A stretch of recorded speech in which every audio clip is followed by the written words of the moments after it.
computer. Okay, hi Facebook family. So I am live with Jarrod. Unfortunately this morning, for some peculiar reason, Facebook did not want to play ball and would not let us broadcast. So this is being recorded. So we're alive and you're alive and we'll collide in the middle. So Jarrod, it's fantastic to be with you. How are you doing, buddy? Hey, I'm good. I think maybe what we've got to say is so important, Facebook don't want it to go out. Let's just say that. That'll do. That'll do. Yeah. So I know you've been doing some stuff this week, haven't you, with the with your prophetic program? Do you want to share about that for a minute? Yeah. Well, about that, and we'll bounce off that. Yeah. When the lockdown started, we began a kind of nightly TV thing on YouTube and Facebook, just teaching and that. But as time went on, I just really felt we needed to do something where in an undiluted form, we could hear the prophetic message of what God was saying. Because I knew from all of my contacts in the States, around the UK, Australia, South Africa, that the prophets were really speaking with great alignment globally about what was happening now, what God was going to do out of this situation, and then kind of life after lockdown, where we were trying to head. So, I mean, you'll know, the start of 2020, end of 2019, there was real talk of this is a new era, not just a new season. Something major is taken off right at this time. And so we thought, well, okay, there was a tremendous alignment then being prophesied. And I thought, well, let's pull this together. So I've interviewed people, picked up major prophetic words that have been released by people, and then we've put it together, and thousands have watched it so far in the first few days. I think we're 3 days in. So yeah, really exciting. Cool. And where can people find that, just so that they know? So if they head to my YouTube channel, if they look up Jarrod L. Cooper on YouTube, and you'll find it there. It's all available on demand and stuff like that now. Oh, cool. And what's God been saying to you? He's been telling me to get rid of that little screen behind because it was doing something naughty. It was distracting me. Sorry, it's my OCD taking over. I understand. I spent 5 minutes yesterday when I was talking to Daniel Herman, because of the fact I realised that the lion picture behind me, because what I got the laptop rested on, it was just not straight. So the top of the picture was just not quite right. And I'm talking to Daniel and I'm going, that's really getting on my nerves, that is. Yeah, I can't think of anything. Prophetic OCD, we all have it. Absolutely. Absolutely. So, yeah, look, I mean, as soon as lockdown happened, I began to pray. As soon as it was announced, I began to pray literally in the few minutes after it was announced. And I had a vision immediately, vividly, of the throne of God over a flood. And of course, God is enthroned on the flood. I knew straight away, hey, that's a scripture. So I had to go find it. But it was Psalm 29. And it speaks of God being enthroned over trouble and difficulty, and the voice of God powerfully affecting things in the world. And then I've got it here, the Passion Translation, which I love for the little notes at the bottom. I don't know about you. I love all the study stuff that comes with it. And it says this in the description of it: sitting as king, God rules even over the dark flood of evil to make it end. Wow, what a statement. He rules over the dark flood of evil to make it end. And that's what I felt immediately. And of course, the beautiful thing that I see as I walk around the village where I live is all these rainbows in the windows that all the children have done. And I'm like, yeah, God, you are ruling over this flood. And I really feel, of course, there's no need to fear. There's no need to be troubled. We're going to grieve with those that grieve. And I know that some guys like those working in the NHS and stuff like that are going through a very, very busy and difficult time. But essentially, God is in charge. He is in control, and he will bring this thing to an end. And what the enemy sent for harm, God will turn it around and use it for good. He knew about this before the beginning of time.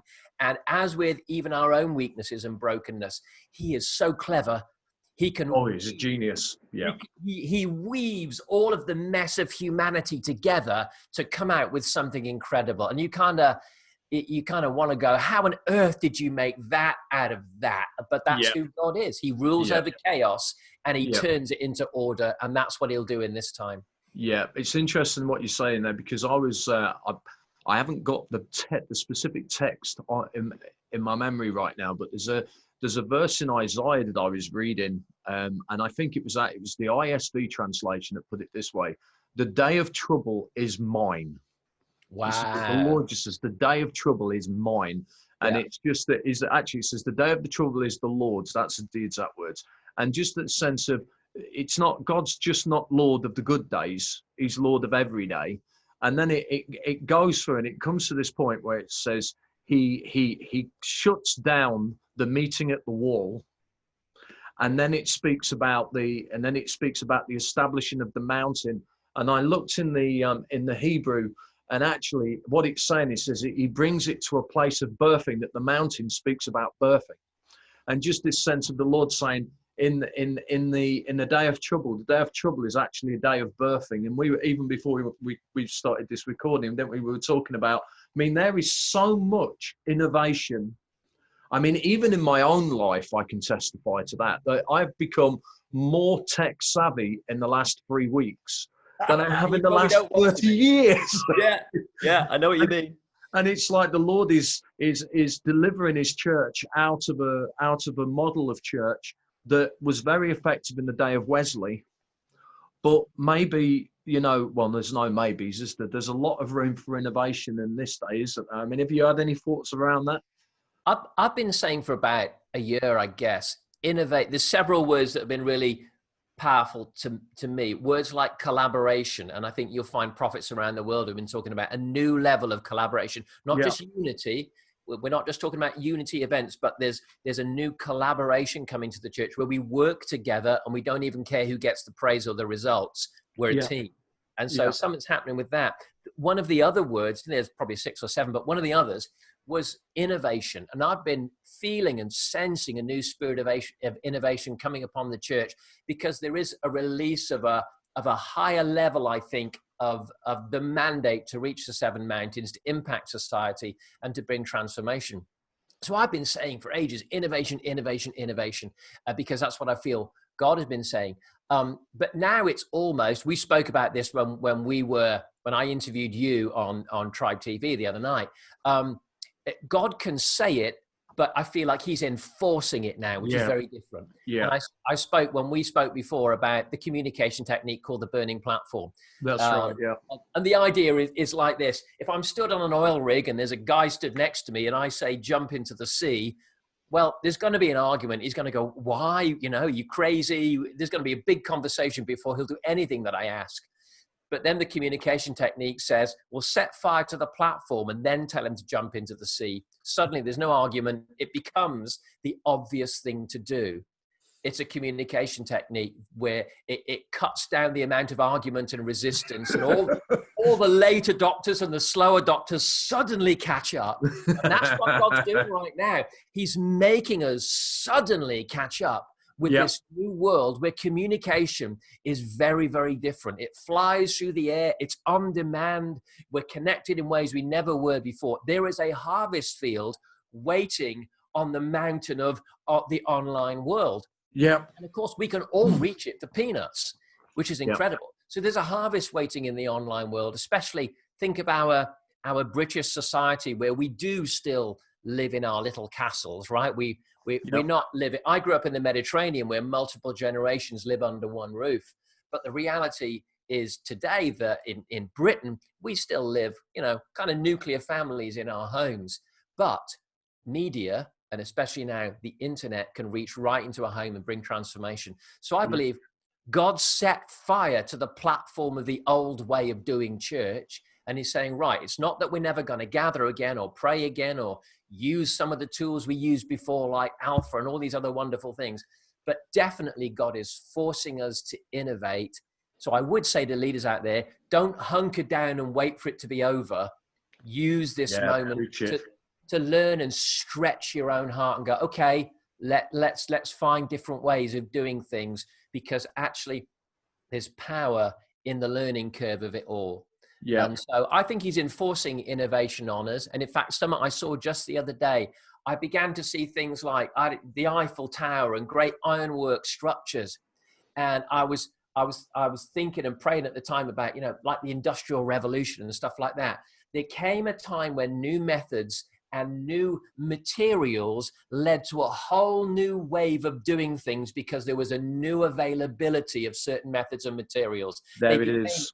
It was a Brilliant. new normal. So now God has picked us up, and there is a revolution going on in the church with new methods and new materials that are going to lead to a whole revolution of how we behave and how we do church. And so it's never going to be the same again because of the percentage of us that are learning to use new tools, and to go online would be the most obvious one. But there's heaps of other smaller ways that we're learning to connect and to integrate right now. And so it's a revolution taking place. It's interesting. I was reminded of this while you were talking, but when Joe and I were living up in Teesside, I love fishing. So there's a river up there called the River Swale, and it's only a small river.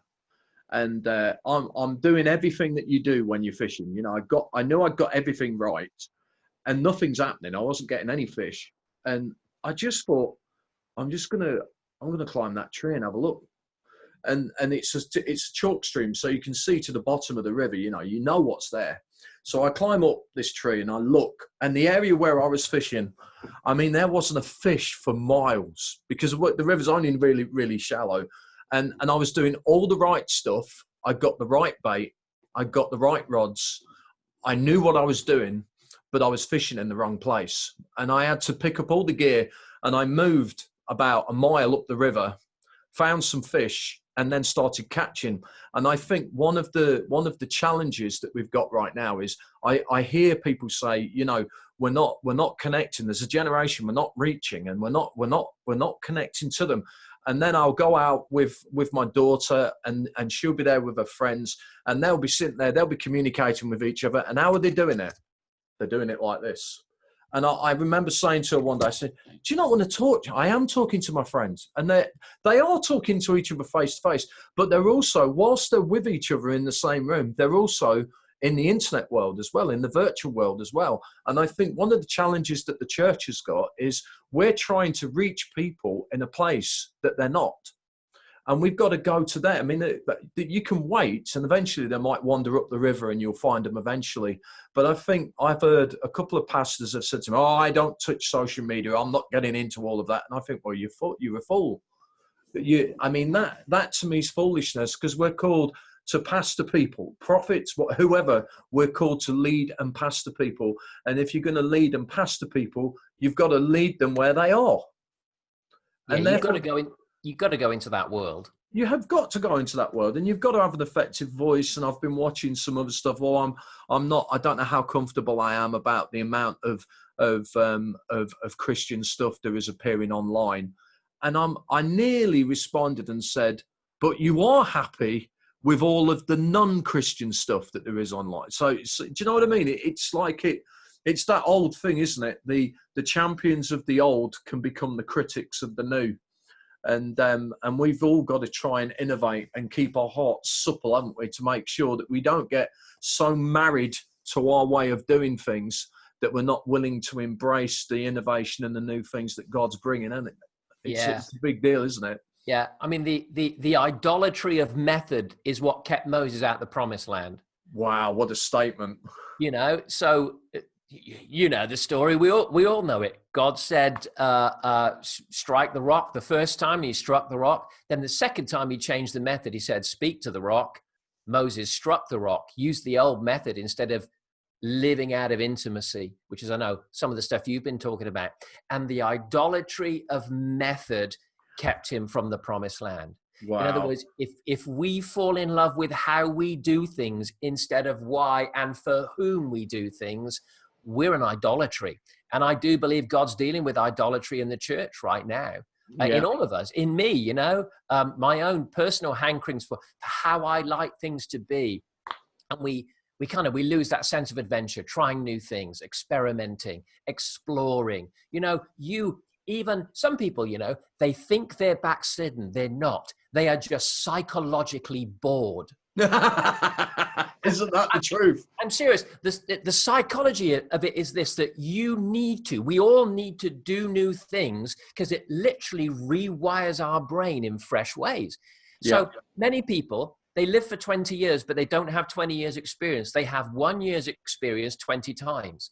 Wow. They keep doing the same thing over and over again. And then they wonder why their heart is no longer excited. They then feel, well, I must be backslidden because I feel bored and I don't feel quite so passionate as I did. And it's not that they're backslidden. They've just become boring. Yeah. What they need to do is just do something new spiritually. You've never prophesied before? Give it a whirl. You've never read certain parts of the Bible? Go for it. You've never listened to audio Bible instead of reading it? Whatever it is, you are biologically wired to need to do new things in order to feel fresh psychologically and then spiritually. So many people that are backslidden, they feel they are. They're not. They are psychologically and biologically bored. Yeah. And it's, he's enforcing the new. Yeah, and it's reflected. I mean, I go to the gym.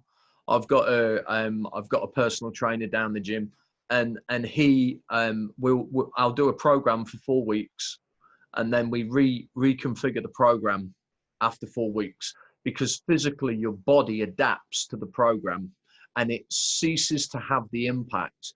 And then you've got stuff like training stuff like HIIT, which is high intensity interval training, where you shock your body. You go fast, then you stop, and then you go fast, then you stop. And they've shown that doing that for 1 minute actually has more effect on your physical fitness than doing 45 minutes of monotonous that.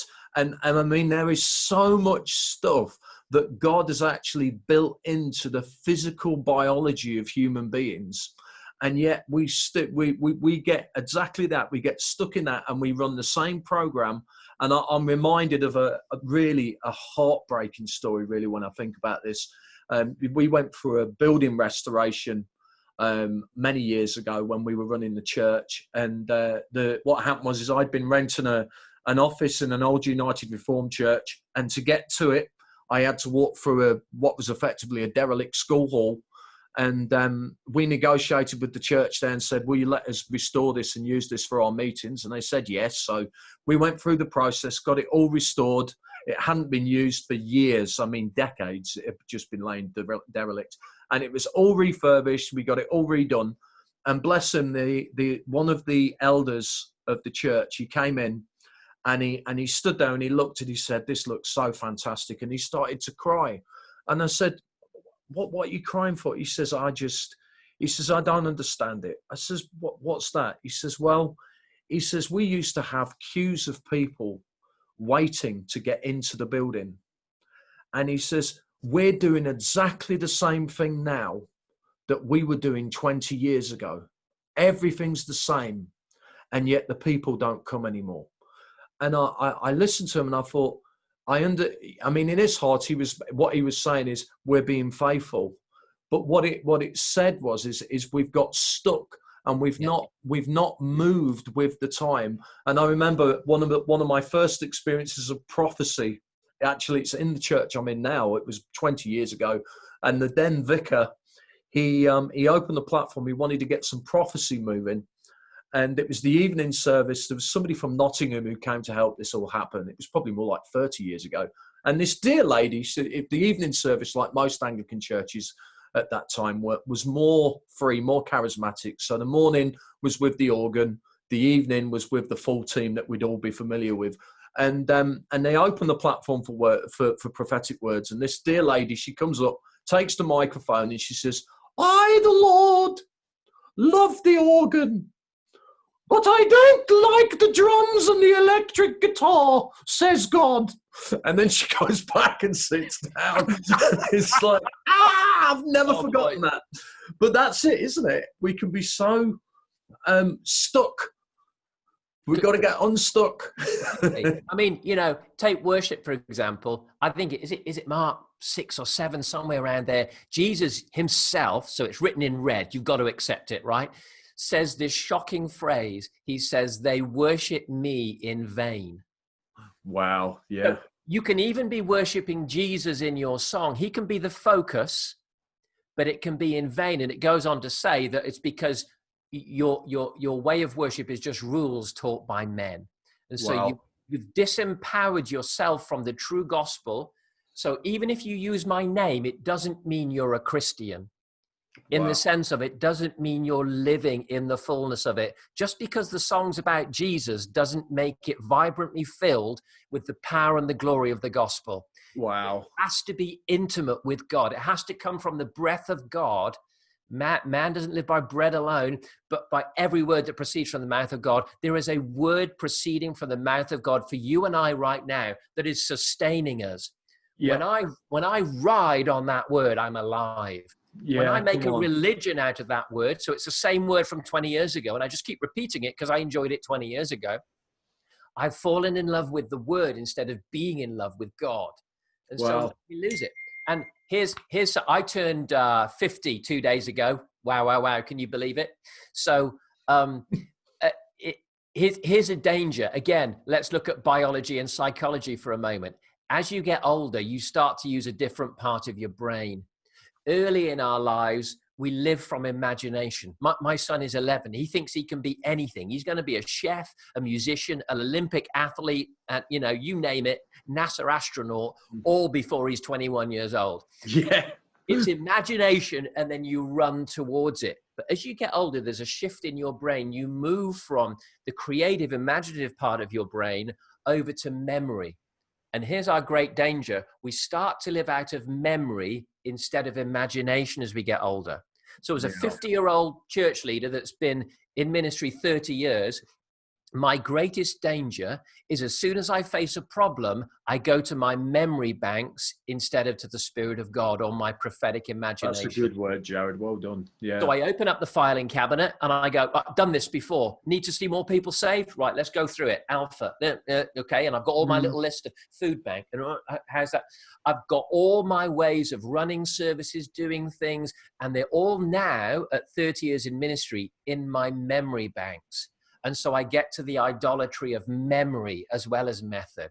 Wow, it's turning into a preach this, right? Never thought of that.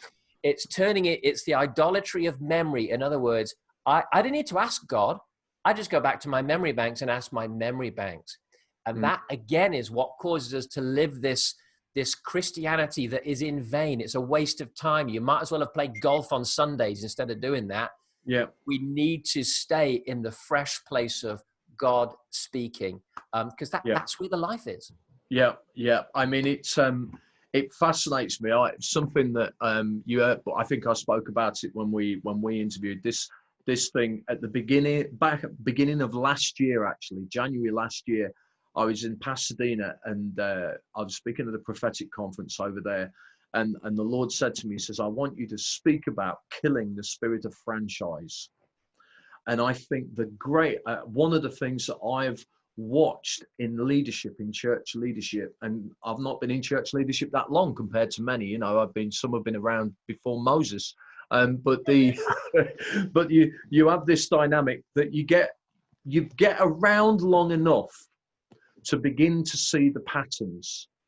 And I want to prefix, first of all, I absolutely believe going to places of breakthrough definitely produces an impartation. I definitely do. Yeah. I've seen it happen in my life, and I've had ministries that have had breakthrough where they are, and they've come to us and they've deposited something. But this is where it goes off. There was a church I was working with at the time of Pensacola, and the prayer meetings there, because they had so many people, they organized it that they could organize the massive crowd of people by having flags. So there was a revival flag, there was a government flag, there was a healing flag. And then what they did is they said, look, we're not going to lead you in prayer in the sense of telling you what to pray. We want you to listen to the Holy Spirit, and you just go to the prayer point that you're currently carrying a burden for. So there was like 1,000 people in the room, and it was so dynamic that people were just moving from place to place. It was so fantastic. So we could get back, and I visit a church when I get back. The church has got 7 people in their prayer meeting, and they've got 12 flags in the room.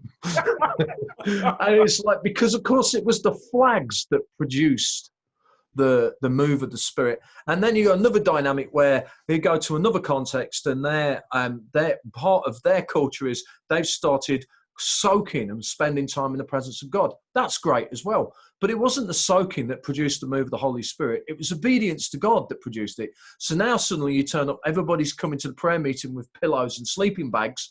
And if we lay on the floor, then God, and it's just that, exactly what you say, idolatry of method. And I'm sitting in leaders' meeting and say, so then we get to a particular thing that I won't name, but it involved 12. And they said each person, they need to make 12 disciples, and those 12 disciples make 12 disciples. And I remember sitting in the room, and I was quite new in all of this, and I said, can I ask, the thing that this thing didn't produce it, that thing didn't produce it. Can I ask why this particular method's going to produce it? And one of the leaders in the room said, you'll see in 12 months. And his church disbanded in the next 12 months because he tried to take something that had been birthed in another context and try to, if you like, emboss it, force it upon that context. And I've seen so often that we can be tempted to try and import somebody else's model, somebody else's revelation. I reckon that's why David put the ark on the cart, that he saw what the Philistines were doing and thought, oh, maybe that's the way I should do it. And we know what happened there. And it is exactly that, isn't it? It's that dynamic. And even in worship, I hear when I joined the Anglican Church, one of the guys said to me, you know him actually, he said, it's just a denomination, they have their, he says, it's all structured, there's no room for the Holy Spirit. And the thing of it is when I was with them, I could tell you exactly when we were going to sing in tongues because it was always the same time. So although it wasn't written down, it was just as structured. And I think we've got to somehow find fresh life, haven't we? Yeah. I mean, when the story of Ichabod's birth, Ichabod, of course, means the glory is departed. Oh, yeah. And it's the story of the ark and being taken by the Philistines.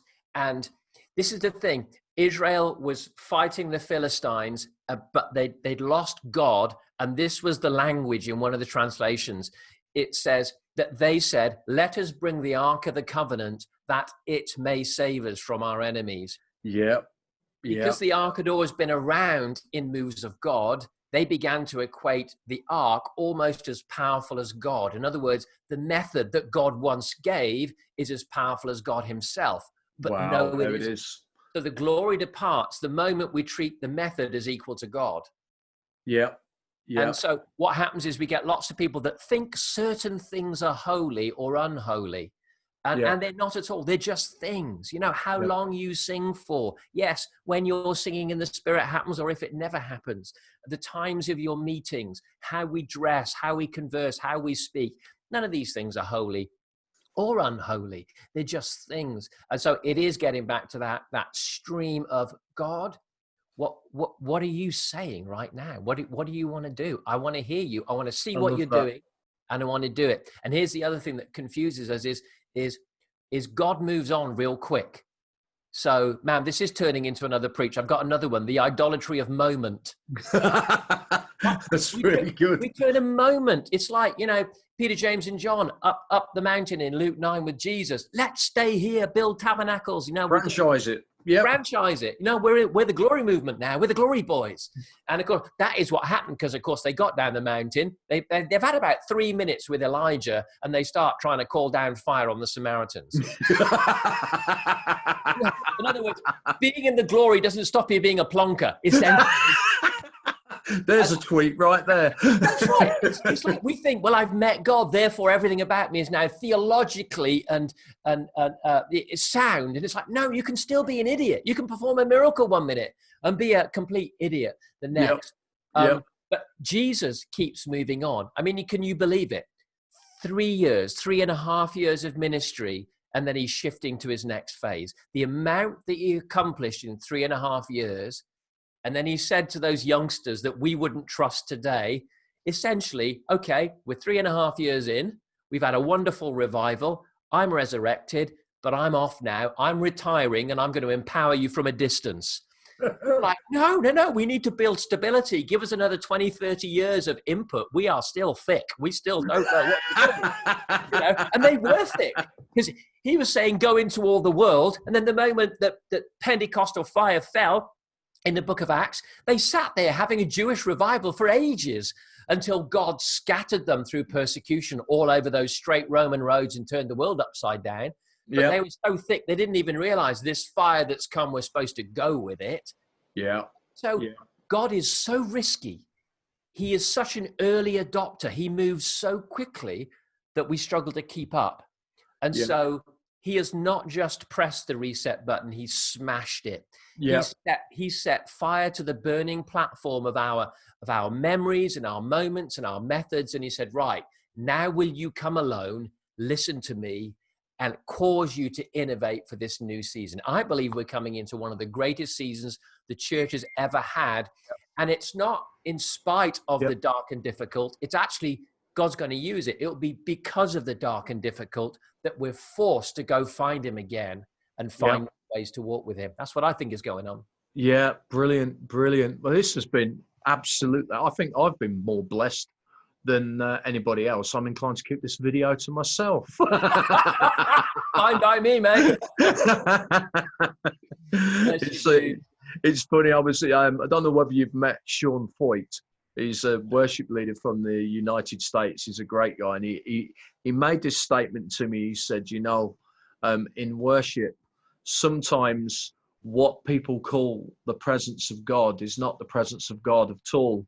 It's the nostalgia of where God has been.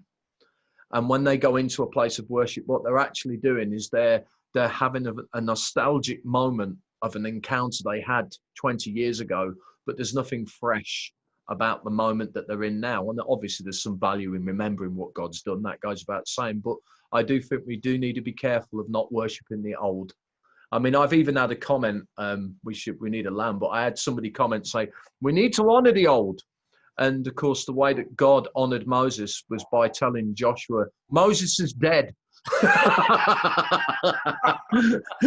know, has a bluntness to him sometimes, doesn't he? Yeah, and it's like it's not that we're not honoring it. It's just that we're recognizing that you can't, you're not going to get where you need to go using the old model. You got to use the new model. Yeah, I think the Bible's real clear that we've got to stay humble about the transient nature of our moment. Yeah. You know, one day people will be going, wow, that stuff that they innovated in 2020, that's now so old fashioned and so behind the times. So I think it's staying humble, walking humbly with God, doing what he calls you to do in the moment, and realizing, listen, we've got to take all of this incredibly seriously, but ourselves not very seriously at all. There you go. Do you know what I mean? Because sometimes I'm getting very het up about stuff, and then I pause and I talk to my eternal God who has already lived every day I'll ever live, and yet he still surrounds all of time with the wonder of his glory and his power. Yeah. And I kind of get the sense from heaven, you know, Jarrod, in about 5 million years' time, you'll be kind of slightly less impressed with yourself than you are today. You won't think this problem as big as you thought it was. Listen, because here's my thing. I always want to be further on than I am. Yeah. Listen, the best way a human can put it is we've got millions of years to go in learning and walking with our God. Let's stay humble and enjoy the journey. We're not there yet. The microwave hasn't pinged, even though your emails are pinging. They're not even emails. They're my daughter telling me, you're not live, you know. You're not live. Hey, mate, it's been great to be with you. Yeah, praise God. Really, really good. Bless you, buddy. All right, so, mate. We'll land there and bless you all. And I hope you've been encouraged by this. See you, everybody. Bless you. Bye. Bye-bye. Stop.